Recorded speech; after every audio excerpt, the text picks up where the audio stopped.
చేస్తే నీ స్వభావమే మారిపోతుంది. స్తుతి చేయి. నువ్వు ఎంత స్తుతి చేస్తే అంతగా వర్ధిల్లుతావు. స్తుతి చేస్తుండగా పరిశుద్ధాత్ముడు నిన్ను నడిపిస్తాడు. ఆమేన్. స్తుతి చేయడం మర్చిపోవద్దు. స్తుతి చేయడానికి సిగ్గుపడొద్దు. స్తుతి చేయడానికి నీ వయస్సు అడ్డు రాకూడదు.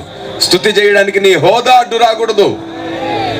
స్తుతి చేసేటప్పుడు ఒక్కటే జ్ఞాపకం ఉంచుకో, ఆయన నీ తండ్రి, నువ్వు చిన్న బిడ్డవు ఆయన ముందు. మనం ఆయన్ని స్తుతి చేస్తున్నాం, ఆయన మన వైపే చూస్తునుగాక. ఆమేన్. కాబట్టి మనలో అవగాహన లోపం ఉంది. దేవుని గూర్చి మనకు ఎంత ఎక్కువ సంగతులు తెలిస్తే మన మరణం తర్వాత మనం అంత ఎక్కువ మహిమలో ఉంటాం. నాకు కావలసింది ఒక్కటే, ఈ లోకంలో దేవుని కొరకు దేన్నైనా పోగొట్టుకుంటాను, కానీ పరలోకంలో నాకు రావలసిన చిన్న పిన్నిస్ కూడా వదిలిపెట్టను. నాకు పరలోకంలో రావలసిన మొత్తం కావాలి. ఈ లోకంలో అవసరమైతే ప్రాణమైన పోగొట్టుకుంటా ఆయన కోసం, కానీ పరలోకంలో నాకు రావలసిన చిన్నది కూడా.